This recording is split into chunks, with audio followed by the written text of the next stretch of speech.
A gente lia tudo que vinha pela frente, na verdade. A gente gostava muito de ler. Mas o João Pedro falou desse negócio do TED, eu acho que era até importante também, porque você controlava muito televisão e computador pra obrigar a gente a brincar. A gente brincou muito juntos no quintal. A gente não teve videogame, né? A gente só teve Até videogame muito mais tarde, assim, né? Depois a gente já era adolescente. Já tava no ensino médio.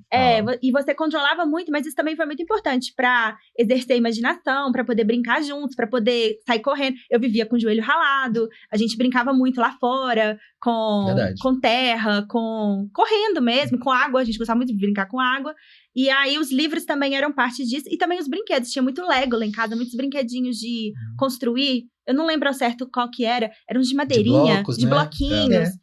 Pequeno engenheiro, parece. Mas acho que também um incentivo a uma vida pública, né? A gente não ficava só dentro de casa vendo televisão, mas eu acho que a gente teve uma infância de bairro. Aí hoje até pode se dizer, mas não tem como brincar na rua, que é muito perigoso. O único lazer que meu filho pode ter é levá-lo no shopping. Mas, pô, cheio de parque na cidade, sabe? Parque com biblioteca. Lagoa da Pampulha. Pra Lagoa da Pampulha, pra brincar com esporte. A gente ia muito na Lagoa do Nada. O papai também, ele foi muito de incentivar a gente a ficar passeando. Sim, a gente saía andando pelo bairro e brincando. A gente ia muito na Lagoa da Pampulha, ficar vendo capivara. E isso foi importante também. Porque a gente sempre ficava brincando e criando brincadeiras. E eu acho que a gente até, dentro do carro, às vezes perturbava um pouco o motorista, de tanto que a gente ficava falando e gritando. Mas isso foi muito importante também. Tinha as musiquinhas, né? Contar caminhão, cor de caminhão. Inclusive, essa brincadeira do caminhão foi você que inventou, lembra? A gente tava meio entediado dentro do carro. Mas você usou a segunda vez a palavra tédio. Eu acho interessante, porque hoje em dia as crianças não podem sofrer tédio. Todo mundo quer privar a criança do tédio. Mas o tédio, ele precede a criatividade. Quantas vezes eu escutava vocês dizendo assim, eu não tenho nada para fazer. Mas a partir do momento que você não tem nada para fazer, é que você vai buscar alguma coisa. E assim, vocês, mesmo tediosos, vocês criavam. Quantas vezes vocês próprios não faziam a própria fantasia para depois apresentar? Porque a gente tinha o show de... Você se lembra? Fazer teatrinho lá em casa. Semanalmente. Você estourava pipoca para assistir teatrinho. Nossa. A gente vendia ingresso. A gente tinha uma mentalidade assim, até de lucro.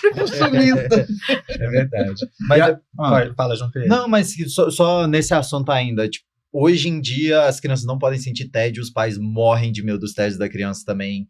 Você vai em qualquer lugar, numa fila de banco, numa fila de posto de saúde, né? O pai logo já dá o celular pro filho com a música alta e você vê o olho da criança girando.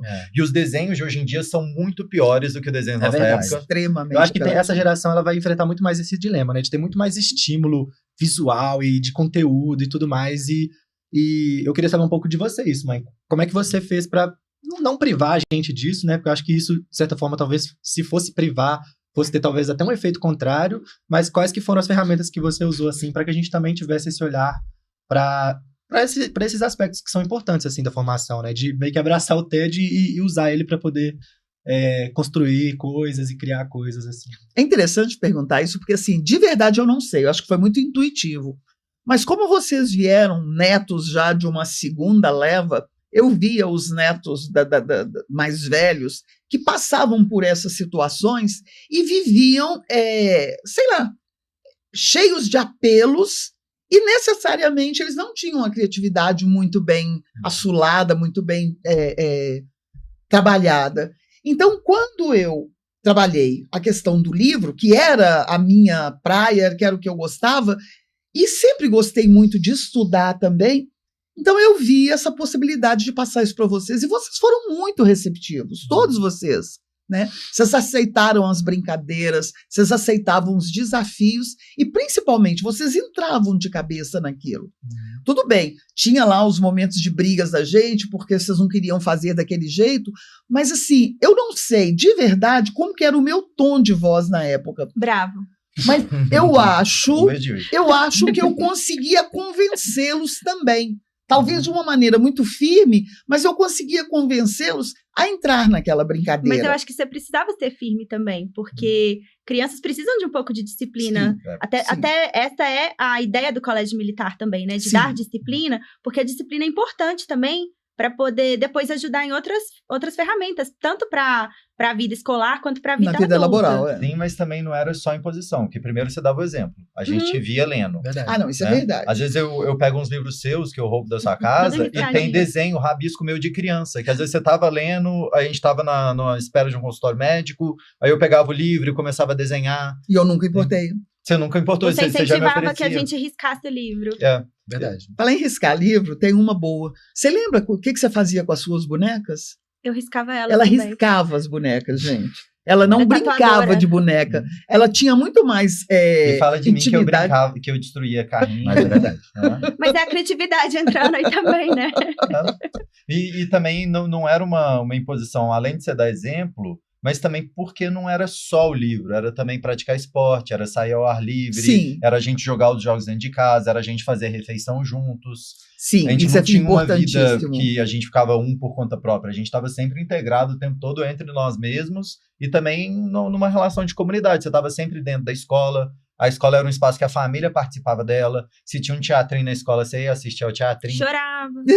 Como sempre. Ajudava a fazer a fantasia pro teatrinho, estava nas reuniões de pais. Outra coisa que eu lembro também é que todo dia, quando a gente chegava da escola, você perguntava o que você aprendeu hoje, o que aconteceu na escola. E isso acabou incentivando a gente a falar, a dialogar, querer conversar com você. E mostrava também que você estava interessada no que a gente estava aprendendo, no que a gente estava descobrindo. Essa parte, eu tenho falas assim de teatrinhos que vocês fizeram, que até hoje eu guardo isso, porque realmente, quando vocês chegavam com essas propostas, eu entrava de cabeça mesmo, né?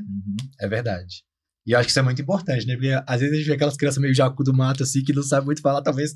Não sabe conversar, menino, às vezes. E isso acontece, a gente vê de verdade isso Uhum. acontecer, né? Mas assim, desse primeiro momento, que eu acho que é uma infância mais lúdica, que a gente tá falando, assim, né? Das brincadeiras, dos primeiros livros, do primeiro contato, assim, com esse tipo de coisa. E a Ana Amália já puxou um pouco ali de como é que isso foi, essa transição pro colégio militar, né? Eu acho que a gente... Em um determinado momento, a gente começa a criar os gostos próprios, assim, de cada um, né? A gente tinha os livros ali em comum, a gente tinha esse repertório em comum, mas aí cada um vai puxando ali mais ou menos para sua área e depois vai se desenvolvendo e vai mostrando mesmo quem vai ser como pessoa, né? Eu lembro desde pequeno, assim, a gente ter essa primeira literatura infanto-juvenil, assim, e depois eu comecei a gostar muito de bichos, de dinossauro, de urso polar, baleias, cavalos. Então eu gostei muito de ler sobre esses temas de biologia, e gosto muito até hoje, assim, sabe? Eu tenho muita curiosidade, assim, por esse mundo natural, e depois também por cultura e história da humanidade também, história da arte. Hoje eu acho que, assim, eu acho que eu consumo menos literatura mesmo do que vocês, mas eu gosto de um outro tipo também de leitura, que é um pouco mais, assim, essa leitura meio científica, vamos dizer assim, sabe? Não que eu não consuma literatura também, né? Mas eu diria que é, sei lá, 30% comparado com outras coisas que eu gosto de ler, assim, desses assuntos, assim, sabe? Mas eu acho que isso também foi muito incentivado. Eu lembro, por exemplo, da gente estar lá em Lagoa Santa e às vezes surgiu alguma curiosidade, sei lá, como que a capivara se reproduz? E a gente tinha uma coleção da Barça em casa. Uhum. Aí a gente chegava, abria juntos a Barça pra tentar descobrir como que a capivara se reproduzia, algo desse tipo. Exato. Era e bem como é que vocês acham que incentivada foi, a tipo, essa curiosidade. transição, assim, pra a gente começar a descobrir os nossos gostos e quem que a gente ia ser como pessoa, assim, sabe? Como é que vocês acham que isso foi surgindo na gente, assim, sabe? E o que vocês acham que levou a gente a fazer essa transição até a gente falar assim, não, talvez essa seja uma área que eu quero estudar, talvez seja uma coisa que eu quero ser quando eu crescer, né? Porque tem muito essa pergunta, né? O que você quer ser quando crescer? E assim, para muitas crianças isso é difícil até de lidar numa certa idade, né? Até, acho que na época da faculdade é difícil de lidar, né? Você tem que escolher uma profissão que você vai exercer pro resto da vida. Tão cedo. Tão cedo. Mas o que vocês lembram, assim, que foram esses primeiros gatilhos, assim, que levaram vocês a descobrir o que vocês gostam? Quais que são seus gostos, assim? Você sabe? Eu acho que, desde novinha, eu sabia que eu ia lidar com alguma coisa que tivesse a ver com linguagem. Uhum. Inclusive, até durante a faculdade de Direito, eu quis largar tudo pra fazer letras. Uhum. Porque eu sempre gostei muito de literatura. Gosto. Eu acho que eu ainda vou fazer um dia um curso de letras e tudo mais. Mas eu sempre soube que seria algo relacionado à escrita, até porque eu escrevo muito bem. Isso, ler muito me ajudou a escrever muito bem. Então, eu sabia que eu me daria bem em alguma área que eu pudesse utilizar da escrita.